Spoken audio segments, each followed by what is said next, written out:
This is GEOTalks, a podcast by Blue Marble Geographics.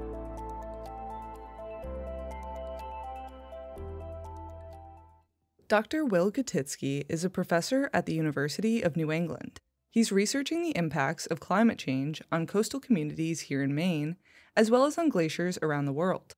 Dr. Kochtitzky's research on the Camp Ellis Jetty combines collaboration with his community in Saco Bay and his experience studying sea level rise with GIS technology.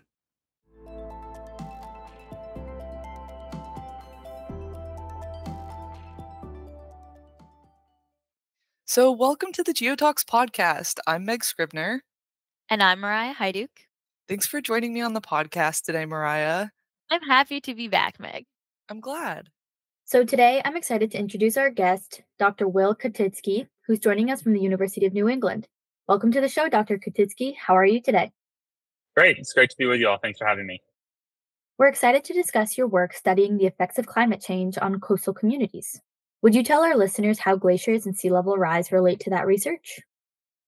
Yeah, absolutely. So when we think globally, what's happening, climate change is impacting virtually every aspect of our lives, right? So as humans are burning fossil fuels, that combustion is causing CO2 emissions, which is warming our planet, as we know. And that change is happening across the planet without exception. The place that's warming the fastest is the Arctic. This is a fairly well understood mechanism that's called the sea ice albedo feedback. So as the atmosphere has warmed, sea ice has melted. Sea ice is super bright. It has a super high albedo. As we get less sea ice, that turns to dark ocean, which absorbs more heat from solar radiation, causing the Arctic to warm faster than any other place on the planet.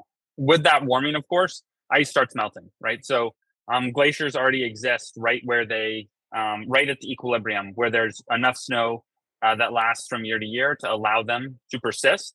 And so as the climate has warmed, even just the few degrees that we've seen has caused dramatic decline in glaciers across the Arctic, across, to a lesser extent, the Antarctic as well, which will change in the coming decades. But the focus really has been in the Arctic. That change, as we lose mass of glaciers in the Arctic, is causing sea level rise across the planet.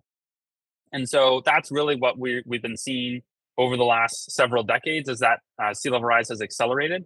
Coastal communities are really impacted, particularly during storm events. And so storm events are really the pain point, because you have all this sea level rise that's occurring, but storm surge is often maybe even an order of magnitude greater than sea level rise. And so our coastal communities have been built, we've adapted to these storms, right? But we don't want to pay unnecessarily. So people have adapted to be just enough, right, to the big storms.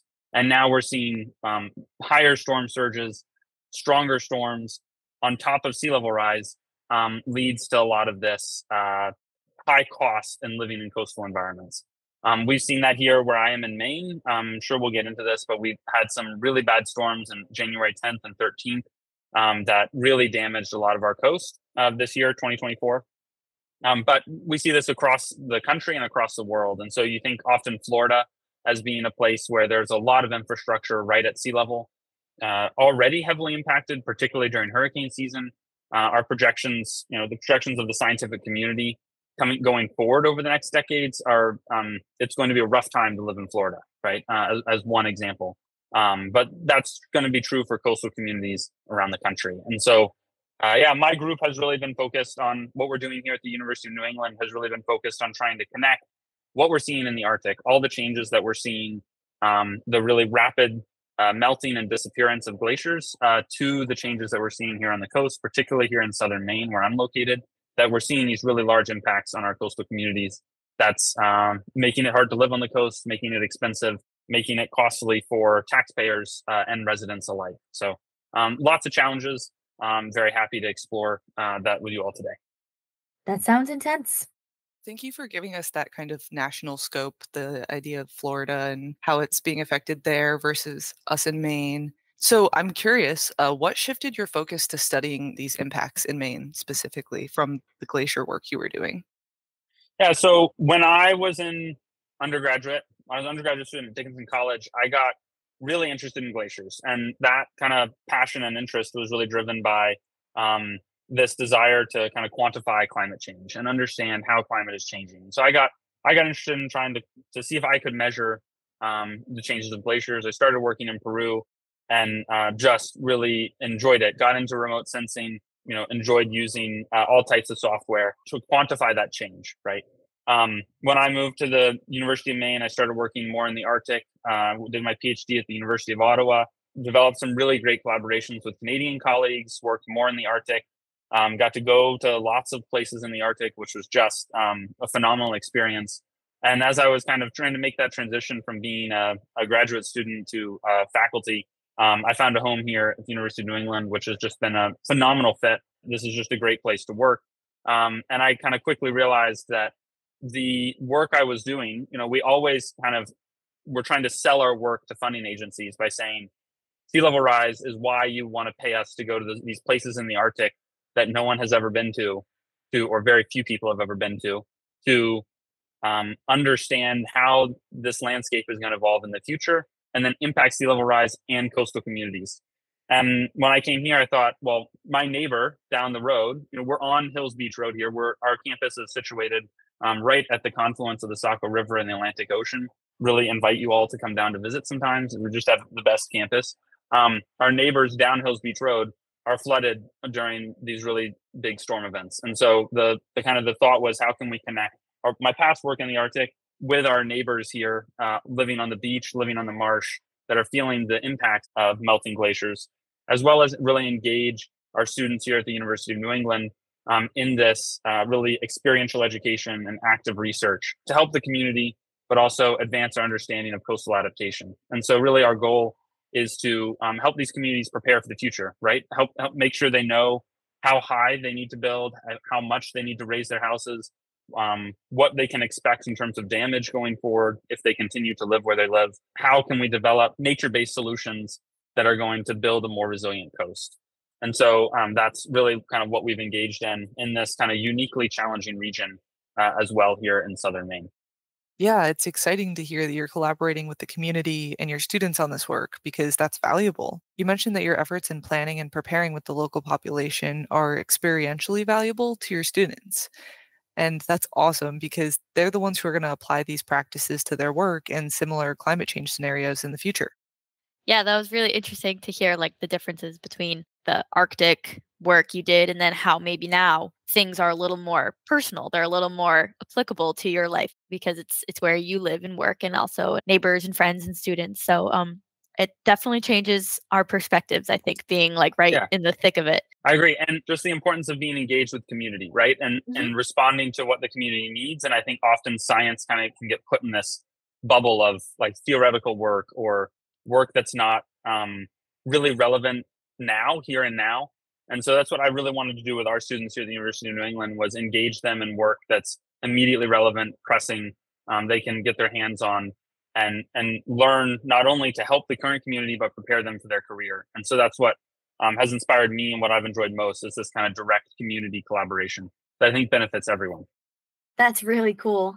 Getting a little more like technical, what has been your role in the research that you've conducted based on like the coastal resiliency project that you've been working on? I've been lucky to work with some amazing students and collaborate with some great funding agencies to kind of enable this work. And so what the way we've gone about doing this as a GIS program here at the University of New England, we've really focused on building out kind of our monitoring systems. And so primarily that's drones. So we've been using a suite of drone platforms to go out and fly these beaches and collect primarily photogrammetry data, but we're starting to get into some lidar data, primarily photogrammetry data to try to capture these beaches and marshes in what they look like and put them into our time capsule, right? So we can go out and fly these drones. And actually, I originally applied for funding for this work about a year ago now in fall 2023. And before we knew these big storms were going to happen. So for those who don't live in Maine, the last big storm here was in 1978. The blizzard of 78 is kind of legendary here amongst Mainers for being this kind of really devastating storm. And this past winter was the first time that storm, in terms of water level, had been topped. So just it shows you how powerful that storm was in 1978 and kind of how unprepared we are for what's going to continue to come in seeing these kind of unprecedented events. And so I knew there would be winter storms, right? We know living in Maine, living in coastal Maine, winter is the time where we get the roughest weather on the coast. And so we were proactively monitoring with our photogrammetry drones, and in a sense got lucky that we were flying just a couple weeks before this really big storm came and kind of reorganized the coastline. And so that's primarily been our focus, is to get really technical for a moment for your listeners that are know these details. We have DJI Mavic 3E Enterprise and the multispectral drones that we've been flying, and then processing that through primarily using Agisoft and Global Mapper to try to calculate these changes on the beaches. So we're primarily interested in how much of the dune are we losing? So in Maine, you can no longer build new seawalls. The Department of Environmental Protection passed a regulation several decades ago that said you can't build new seawalls. You also can't raise current seawalls or alter them. So you can repair them, but you can't substantially change them. And so dunes really are the only and primary mechanism for defense in a lot of these places. And property owners can't really do anything except try to repair the dunes to the best of their ability. Of course, you can raise your house. These are adaptation measures that are important. But we wanted to go in and use our drones to kind of quantify the impacts on the beach across these variety of adaptation strategies. So in these coastal environments, we see people that have seawalls. Of course, they want to maintain them. A lot of people think seawalls are the best way to defend their property, and that's probably true in the short term. Dunes, of course, provide a number of ecosystem services, particularly around for endangered species like the piping plover, that they can nest in these types of environments. So dunes, of course, are important not only for protecting our human-built infrastructure, but also providing ecosystem habitat. And then other people are using riprap, so these really large rocks that they'll dump on the coast, kind of a cheaper seawall to try to protect their property, right? And so we've been able to kind of see how those systems responded to these storms, and that's ongoing work that we're continuing this fall. So it's really been this kind of suite of techniques, primarily relying on drones, also using a little bit of GPS work, GNSS work to monitor these coastal environments and try to see if we can quantify how they're changing. Just for some context, one of the beaches here, it's one beach. The locals call it by three names, depending on the piece you're in: Fortunes Rocks Beach, Middle Beach, or Biddeford Pool Beach. That stretch of beach, it's a couple miles long. It lost about 100,000 tons of sand from this last storm that we had in January. So that volume of sand, we can't get back. It's totally cost prohibitive to bring in dump trucks of sand that we've mined from somewhere else to dump there, right? That's just, that's never going to happen. What we don't know is how much of that has come back this summer. We expect that we'll have gotten some of that back, but we don't know what that looks like yet. And that 100,000 tons has just come from that coastal zone that we can actually measure above the low tide line. We don't know what happened below low tide, and that's something we're kind of actively looking to expand and address. But yeah, we're trying to throw kind of every geophysical tool we can at trying to understand what's happening on the coast. If you and or your listeners have other ideas for things we should be trying, would love to kind of engage on that and learn how we can better monitor the changes we're seeing here. Yeah, well, there's a section actually at the end of the podcast where you'll be able to share where our listeners can connect with you. So if anybody's interested in that, they can check out the end of the podcast and learn more. Going back to what you were saying, I'm curious how you're using the data that you collect with the GIS technology to quantify the elements of climate change that you're seeing on the coast. So it's a great question. And in some ways, this is why I started working on this, because what I had done in my formal education and my training working on glaciers, right? Really our whole objective is how much ice was there, how much ice is there now, and then can we tell how much was lost between these two time periods, right? And so glaciers change so quickly and dramatically that we can use relatively coarse methods that are accurate to within 10 meters, 30 feet or so, and we still get estimates that are really valuable and significant. In these coastal systems, we need to be more accurate than that, right?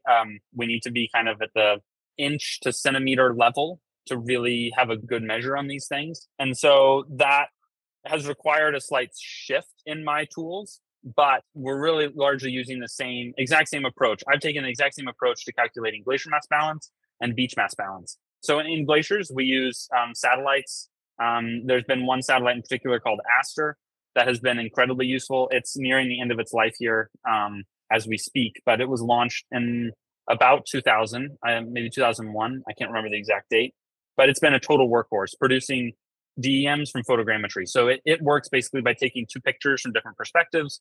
We throw that into software, stitch it together, and we get these really great DEMs from Aster. Even though the vertical uncertainty is in the neighborhood of 10 meters, 30 feet, something like that, it works great for glaciers. That's not going to work for a lot of environments. So that's why kind of we've turned to drones to monitor these coastal landscapes. So photogrammetry is great, but of course it won't penetrate vegetation. So vegetation is a major challenge working with photogrammetry. But once we have those images, we can produce an elevation model off of it, particularly for sand, open beach. That works really well. The matching on sand and hard surfaces it's easy and very accurate.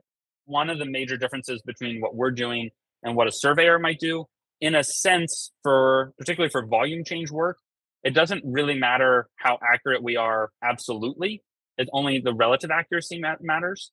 And so we've been basically co-registering our DEMs together. So we can look at a stable surface like a parking lot, for example. If we make the assumption that a parking lot doesn't move before and after the storm, which can be a questionable assumption depending on the storm and the circumstances, but is largely pretty good, then we can use that surface to kind of fix our elevations and make sure that elevation change is zero. And then we can measure the elevation change that we actually want to see on the beach or the other adjacent environments. And so that's really how we've been able to kind of quantify the landscape change that we're seeing using this kind of co-registration method between two elevation models. What we're starting to get into now, over the summer, we acquired a lidar system to mount on a drone. So we have an Inspired Flight 1200A with a yellow scan mapper lidar unit. And that's going to really help us penetrate this kind of thin vegetation that we see on the coast. So in marshes, we see these kind of thin, short grasses. On the beaches, we see dune grass, right? And so we also have trouble with photogrammetry with the ocean, that you can kind of get erroneous data, particularly over water. So the LiDAR will provide us a cleaner data set. It'll be a little easier to work with, although it's a little harder to collect, a little more time consuming to collect. On the back end, the processing should be a little easier. And so that's where kind of we use a suite of softwares. So a priority of mine in our GIS program here at the University of New England is to train students broadly on software. I get them to really branch out into learning a wide variety of platforms. So Global Mapper, of course, is a focus of ours, particularly with the power of being able to take these LiDAR data sets, elevation data sets, and work them through workflows and really kind of specialized tools that will allow us to extract kind of this valuable information around change and volume.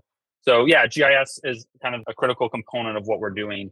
And, you know, we look to everything we can to try to progress our work. Can you share some of the adverse effects that you're trying to identify in these coastal ecosystems, specifically with the multispectral imaging? Yeah, so we just this summer we were able to acquire the multispectral, the DJI Mavic 3N drone, and so we're really trying to use that to monitor changes in the marsh and vegetation. So one of the consequences of sea level rise is that marshes are drowning in effect. So since we had water on this planet, marshes have been adapting to changes in sea level. The problem is that sea level is changing so rapidly that marshes can't keep up with that change, right? So they need to accrete sediment and vegetation at the same rate or faster than sea level to survive. If sea level is rising faster than a marsh can accrete new material, it will drown. And so what we're seeing here in Maine is basically the drowning of salt marshes. And so that shows itself in dying of vegetation and the expansion of what we call megapools. So these megapools are basically standing water that forms on the marshes because sea level is rising, the vegetation is inundated too much, it can't survive. These areas are formed particularly where we see agricultural impacts. So when colonists first came to this country, I mean, even before that, we know indigenous people very likely use salt marshes in many ways. We don't necessarily have that documentation, or we don't know the extent to which they used salt marshes.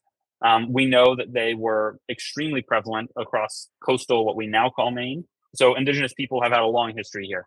We don't understand the extent of that history, primarily because it was not recorded. And we have collaborators here who are working on the archaeology something we're actively trying to understand more. But we have kind of written history and some documentation starting with colonists who, of course, displaced the indigenous people here. But from their perspective, the easiest place to work was the salt marsh, right? It was already an area that didn't have trees. It had a lot of sun. It was flat. It was open. It was near where they were already living on the coast because that's where they could most easily make their livelihood. And so they started ditching the salt marshes, trying to control the flow of water. So they would build these ditches to try to keep areas fresher and keep the salt water out. That has had an impact to today on what we see in these salt marshes. And so you see subsidence where these old ditches were, this kind of coinciding of impacts of the historical impacts of agriculture and modern day sea level rise are kind of converging to cause this rapid expansion of pools on marshes. And so what my group here has done is shown that these pools are expanding on every single large salt marsh in Maine without exception, some of dramatically as 50% or more since 2009. So just in the last about 15 years, we've seen this dramatic change. And so our group is actively working with partners here to restore salt marshes, so helping them raise their elevation, replanting vegetation, trying to reduce these pools. And so that's where this multispectral is super helpful, right? Where we can look at what the multispectral is telling us in the infrared bands about vegetation health and tracking that through time. So starting to see perhaps what areas are dying, what areas that are fresh are being inundated with salt water and that vegetation type's changing, but also where are we successful in recovering vegetation, that we can promote revegetation, conversion from pools, which is not a very good habitat for a salt marsh sparrow, for example, that needs dry ground to nest in, kind of grasses that might be a little higher, that salt marsh sparrows, which are endangered species, could nest in. So that's where, that was one of the ways in which we're using multispectral. But you could also see it being really useful in working in coastal environments where we have dunes. So what we saw after the January storms this year, people kind of didn't know what to do, right? And the dunes are their only line of protection. We saw kind of widespread across the beaches here, more than 50% of the dunes were lost on average across the beaches. Some kept them a little better, some lost a little more, but it was about 50% of the dunes were lost. People have then tried to replant. And so basically they tried to scrape the beach. So they would take sand kind of in the intertidal zone and scrape it up into their dune and then plant dune grass in that. And so one of our questions too is, right, how well does this replanted dune grass grow?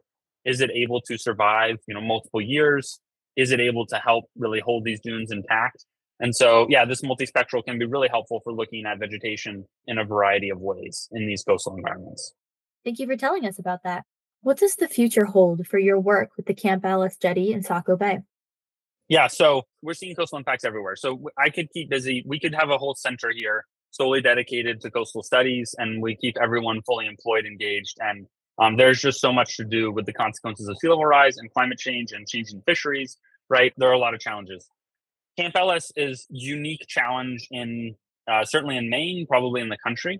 Camp Ellis is directly across from our campus here at the University of New England, across the Saco River. And if you want to drive there by car, it's about 20 minutes. But if you want to swim there, it would take you about 30 seconds. And so Camp Ellis is unique because in the 1800s, well, I'll start before the 1800s. I'm in Biddeford, Maine. Saco, Maine is across the river from us. This area had some of the biggest textile mills in the world in the early 1800s. This area, because of the Saco River, was just a very productive area. So they needed to export textiles and they needed to import coal so that they could run these factories. As they were, this economy was growing, this industry was growing here. They wanted to bring bigger ships in, right, to move these products. And the Saco River, for those that have been in this region, it drains from Mount Washington, which is the highest peak in our region, out here into the Gulf of Maine. And so the White Mountains in New Hampshire around Mount Washington are eroding down here to coastal Maine. And so the Saco River is bringing massive amounts of sand down here. That caused a lot of challenges for these mariners who were trying to navigate the river and bring out textiles and bring in coal. And so the federal government in the 1800s decided they were going to build a jetty. And so a jetty is effectively a pile of rocks that extends out into the ocean that will, in this case, it was designed to send sand further out. So instead of having that sand build up and form a delta as it naturally would, it kind of gets shot out into deeper parts of the ocean where it won't cause a problem for commerce. And they have since been dredging that channel to keep it even deeper for navigation. The problem with that, of course, is that this coastal environment had formed around this source of sand. And so this delta had formed, and people had built homes on the coast that were relying on this source of sand for their structural stability to be where they were. And so over kind of decades, as that system has been starved of sand, that has now caused lots of erosion. So what people did not realize as well in the 1800s was that in Maine, generally, currents flow from north to south along the coast. Saco Bay is an exception where they kind of turn back up. So they actually flow from south to north. And that causes kind of erosion right at Camp Ellis. And so water comes into Camp Ellis, hits the jetty, kind of gets turned around and starts moving up the coast. So for those of you, if you Google Saco Bay, Saco, Maine, you can kind of see this little bay. Sand is getting moved from the southern end of Saco Bay and Saco, Maine, up to Pine Point in Scarborough at the northern end of Saco Bay. And so you can see this actually a lot of accretion happening, and the sand is growing there into the river channel on the north end of the bay here. That history of erosion then has caused the loss of over 30 homes right on the coast in Camp Ellis. That coast has been heavily armored now, so there's mostly riprap, some seawalls along most of that coast. There's very little dune left because people are just desperate for anything to try to hold on to their homes. You see people there that have raised or are currently raising their houses up onto stilts so that the floodwaters will just go under them. So they are uniquely challenged. The Army Corps built the jetty in the 1800s. They did not recognize for a long time that that caused any problem. They finally have recognized, and just in the last couple of decades, that that did in fact cause a problem. And so now they are committed to providing some solution to help ameliorate the problem. I think everyone broadly recognizes that nothing is sufficient for kind of the damage that we're seeing. But the US federal government has recently approved just over $40 million for the construction of a new piece of the jetty perpendicular to the current jetty that I think the residents largely view as it will help, but it's not going to solve problems, right? And so I think residents of Camp Ellis acknowledge that something's better than nothing. So, they're happy to have this support from the federal government, but we all know the long-term challenges of sea level rise. This isn't a place that's going to be easy to live in the coming decades. But people are going to try. There's a lot of cultural heritage there. There's a lot of history. It's a gorgeous spot, and you can't blame them. At the same time, it's going to be very expensive for everyone. And so we're going to see the construction of this jetty, this additional spur jetty, planned to be about 750 feet. That's going to come straight north off of the jetty, the Saco River jetty. And so, yeah, my group is really interested to see how this is going to change ocean circulation and coastal erosion patterns in this region moving forward. And so one of the questions is, well, just a basic question, is this jetty effective, right? So will it do what they say it's going to do, which is reduce the wave energy coming in, and therefore we hope reduce erosion on the coast? They're going to follow up the installation of this additional spur jetty with dredging and beach replenishment. So they're going to be taking sand from other nearby coastal environments and moving it to the beach in an effort to try to build back the beach that was there. We know these efforts will be futile because the ocean currents are still going to move from south to north. That jetty that's there is still blocking sediment moving from the Saco River north there up the coast of Saco Bay. So these kind of fundamental dynamics are not going to change. And kind of the question is, how often can this community afford? How often will the state, the federal government agree to pay for future beach replenishments that are what they need basically to counteract the impacts of this jetty, to protect that community and keep it what it is today moving forward? I think it's really a matter of kind of when. It's not if, right, that they're going to be impacted again. It's not if they're going to be devastated by the next storm. It's when. And when do people decide to retreat?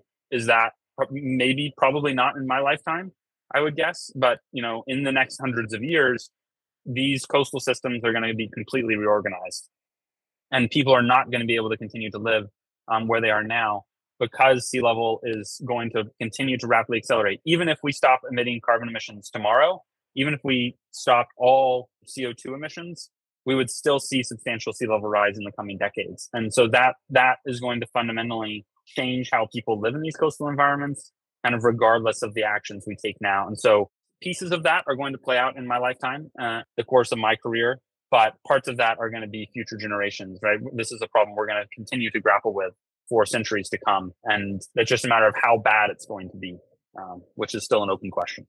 Absolutely. I feel like the term "it takes a village" has never sounded more accurate in my mind. It's like thinking about it's not just impacting the people who live or, the ecosystems that are surviving right on the coast, but everyone inland too, because, it's just going to keep happening. So there's no way to really stop it, but we can just support each other and try to work around it, work with it. Absolutely. Well, thank you for sharing all of this with us and our listeners. Now is the question that I was talking about earlier, which is where can they learn more or connect with you and your work? Yeah, absolutely. So if you Google my name, you will find me, but you can also go to my website, iceandclimate.org. You'll find more information about me there, and there's a link to contact me. But more than happy to connect. My email is just my first and last name at une.edu. So I'm, widely available if anyone would like to connect, would love to stay in touch. Well, thank you so much for joining us on the show today, and I hope that you have a great rest of your week. That's all we've got. Thank you so much. Thanks so much for having this conversation. Really appreciate you all highlighting some of our work, and looking forward to continuing to collaborate with you all in the future. Thank you for joining us. To learn more about this story, head to our website to read the blog, which includes some images from this work, or check out the description to see the resources we discussed. Thanks for joining us on the GeoTalks pod.